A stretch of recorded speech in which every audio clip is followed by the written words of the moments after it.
আবারও স্বাগত ২১শে বিজনেসের সঙ্গে আছি মহিমা পলি। রূপপুরে জ্বালানি লোডিং শুরুর মধ্য দিয়ে বাংলাদেশ প্রবেশ করল পারমাণবিক বিদ্যুৎ উৎপাদনের যুগে। গেল এক দশকে প্রকল্পটি ঘিরে বদলে গেছে পাবনার ঈশ্বরদীর চিত্র। অবকাঠামোগত দিক থেকে পিছিয়ে থাকা জনপদ পরিণত হয়েছে আধুনিক নগরীতে। উন্নত সড়ক ব্যবস্থা, আধুনিক আবাসন, বাণিজ্যিক প্রতিষ্ঠান সব মিলিয়ে সৃষ্টি হয়েছে নতুন সম্ভাবনার দিগন্ত। পাবনা থেকে রাজিউর রহমান রুমির তথ্য ভিডিওতে আরো জানাচ্ছেন সমর ইসলাম। রূপপুর পারমাণবিক বিদ্যুৎ কেন্দ্র এখন শুধু একটি প্রকল্প নয়, বরং দেশের উন্নয়ন ও অগ্রযাত্রার নতুন প্রতীক। জ্বালানি লোডিংয়ের মাধ্যমে এই কেন্দ্র এখন প্রস্তুত বিদ্যুৎ উৎপাদনের চূড়ান্ত ধাপে। বিদেশি বিশেষজ্ঞ ও কর্মীদের বসবাসের জন্য গড়ে ওঠা রাশিয়ান পল্লীটি হয়ে উঠেছে স্থানীয়দের কাছে এক ভিন্ন অভিজ্ঞতা। এই এলাকা কেন্দ্র করে গড়ে উঠেছে রেস্তোরাঁ, শপিং মল ও বিনোদন কেন্দ্র। ঈশ্বরদীর রূপপুর যেন এক টুকরো রাশিয়া। এখানে কর্মরত রুশ নাগরিকরাও বাংলাদেশের মানুষ ও সংস্কৃতির ভূয়সী প্রশংসা করেন। বাংলাদেশে আমি 5 বছর ধরে আছি। বাংলাদেশের মানুষ খুবই ভালো লাগে। এখানকার মানুষ খুবই আন্তরিক। বাংলাদেশের মানুষ খুব ভালো, তাদের সংস্কৃতি আমার খুবই ভালো লাগে। Rupur, madam, man, all good, very good. No Alibaba man, all Muslim man, very good. I am from Kazakhstan, my name is Islam.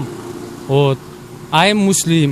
Bangladesh is super. প্রকল্পটি এখন আর নিছক অবকাঠামোই নয়, এখানের মানুষের জীবনমানে এনেছে ইতিবাচক পরিবর্তন। কর্মসংস্থানের নতুন সুযোগ সৃষ্টি হয়েছে হাজারো মানুষের।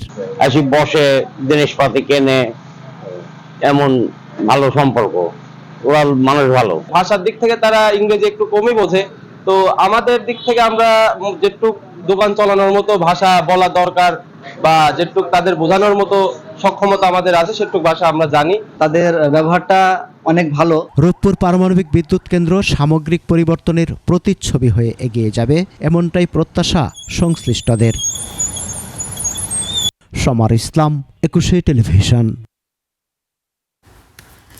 জ্বালানি তেলের দাম বৃদ্ধি ও সংকটের কারণে বিপাকে ঠাকুরগাঁওয়ের কৃষকরা। এমন বাস্তবতায় সৌর বিদ্যুৎ চালিত সেচ পাম্পই হয়ে উঠছে তাদের ভরসা। আর এর উদ্ভাবক সোলেমান আলী নামে একজন কৃষক।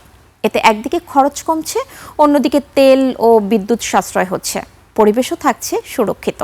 ঠাকুরগাঁও প্রতিনিধি SM জসিমউদ্দিনের পাঠানো তথ্য ও ভিডিওতে ডেস্ক রিপোর্ট। জ্বালানি সংকট ও ঘন ঘন লোডশেডিংয়ে জীবন যখন বিপর্যস্ত, তখন সেচ যন্ত্র হাসি ফুটিয়েছে কৃষকের মুখে। ঠাকুরগাঁওয়ের রায়পুর ইউনিয়নের মোলানি গ্রামের সলেমন আলী ব্যাটারিবিহীন সোলার সেচ পাম্প তৈরি করে সাড়া ফেলেছেন এলাকায়। 2014 সালে তৈরি করেন এই পাম্প। বর্তমানে তার তৈরি 26টি সৌর পাম্প দিয়ে প্রায় 300 হেক্টর জমিতে সেচ দেওয়া হচ্ছে। সোলার দিয়ে পানি নিলে আরো লাভ আছে, যেমন শব্দ দূষণ, বায়ু দূষণ, এদিক দিয়ে মানুষ উপকৃত হচ্ছে। দেশের বিভিন্ন এলাকা থেকে কৃষক ও উদ্যোক্তারা আসছেন এই প্রযুক্তি নিতে। ঢাকা উত্তরা 4 নম্বর সেক্টর থেকে আসছি। ঠাকুরগাঁয়ে সোলার প্রজেক্ট আছে, এই জন্য দেখতে আসলাম।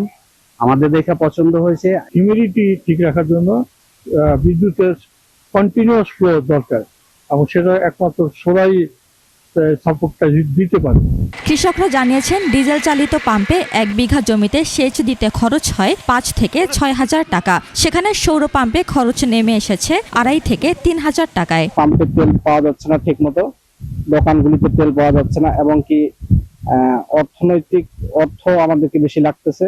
এখানে সোলার দিয়ে পানি দিলে 2-2.5 হাজার টাকা দিয়ে আমরা 6 মাসে পানি দিই, আর মেশিন দিয়ে পানি দিলে 6.5 হাজার টাকা বিঘা নেই। সোলার পানি নেওয়াতে আমি খুব উপকৃত হয়েছি, এই জন্য যে যখন তখন আমরা পানি নিতে পারছি।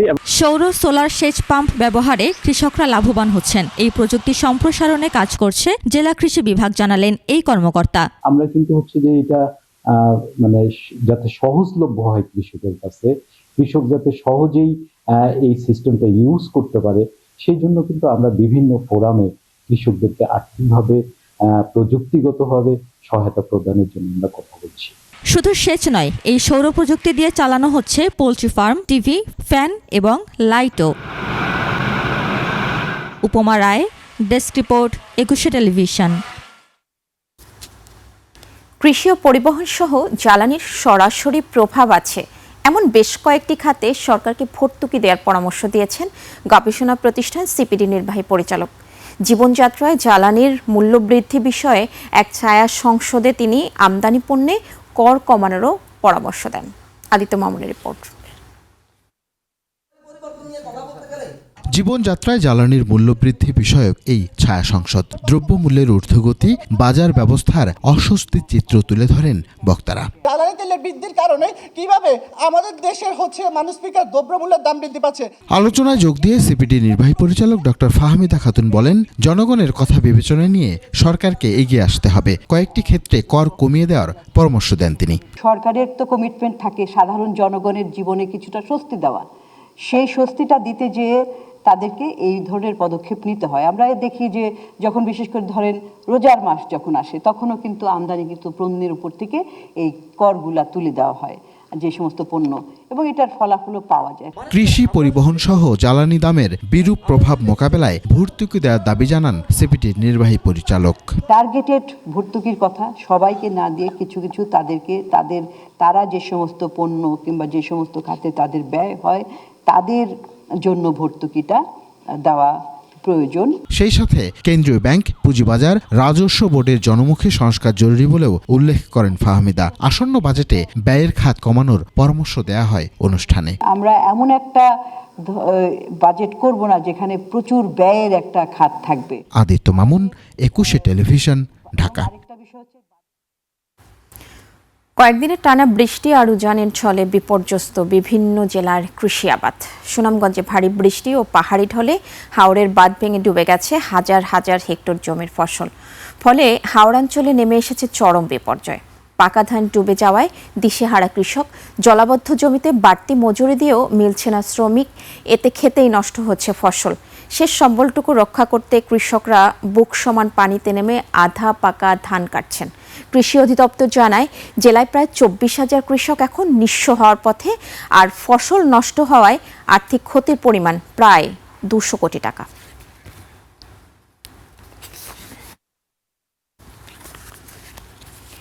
ইয়েমেন উপকূলে ইউরেকা নামক একটি তেলবাহী ট্যাঙ্কার ছিনতাই করেছে সোমালি জলদস্যুরা। এটি 10 দিনের মধ্যে দ্বিতীয় এবং 2 সপ্তাহের মধ্যে চতুর্থ ছিনতাইয়ের ঘটনা। টোগোর পতাকাবাহী এই জাহাজটিকে এডেন উপসাগরের কানা বন্দরের কাছ থেকে কবজা করা হয় এবং বর্তমানে এটি সোমালিয়া উপকূলের দিকে এগিয়ে যাচ্ছে। লোহিত সাগরে হুথি বিদ্রোহীদের দমনে আন্তর্জাতিক নৌবাহিনী ব্যস্ত থাকার সুযোগে তৈরি হওয়া নিরাপত্তা ঘাটতিকে কাজে লাগিয়ে সোমালি জলদস্যুরা তাদের তৎপরতা বাড়িয়েছে। বর্তমানে সোমালিয়ার বিশাল উপকূল জুড়ে সশস্ত্র গোষ্ঠীগুলোর এই পুনরুত্থান আন্তর্জাতিক সামুদ্রিক বাণিজ্যের জন্য চরম উদ্বেগজনক পরিস্থিতির সৃষ্টি করেছে।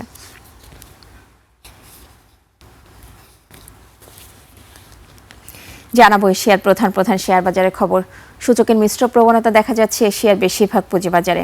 জাপানি শেয়ার বাজার নিকি সূচক 228 পয়েন্ট বেড়ে দাঁড়িয়েছে 59,513 পয়েন্টে। কমেছে হংকংয়ের শেয়ার বাজার। হ্যাংসেংয়ের সূচক 335 পয়েন্ট কমে অবস্থান করছে 25,776 পয়েন্টে। বেড়েছে সিঙ্গাপুর এসটিআই সূচক, এটি 51 পয়েন্ট বেড়ে অবস্থান করছে 4,912 পয়েন্টে। চীনের শেয়ার বাজার সাংহাই কম্পোজিট ইন্ডেক্স অবস্থান করছে 4,112 পয়েন্টে, যা আগের দিনের চেয়ে 4 পয়েন্ট বেশি। বোম্বের সেন্সেক্স 30 ইন্ডেক্সকে দেখা যাচ্ছে নিম্নমুখী প্রবণতায়। সেন্সেক্সের সূচক 582 পয়েন্ট কমে অবস্থান করছে 76,913 পয়েন্টে। বেড়েছে থাইল্যান্ডের থাই স্টক এক্সচেঞ্জের সূচক, এটি 1 পয়েন্ট বেড়ে অবস্থান করছে 1,493 পয়েন্টে। দর্শক, নিচ্ছি ছোট্ট একটা বিরতির পর দেশের স্বাস্থ্যসেবা খাত নিয়ে আমরা কথা বলবো আলোক হেলথ কেয়ার অ্যান্ড হাসপাতাল লিমিটেডের ব্যবস্থাপনা পরিচালক মোহাম্মদ লোকমান হোসেনের সঙ্গে। ততক্ষণ সঙ্গেই থাকুন।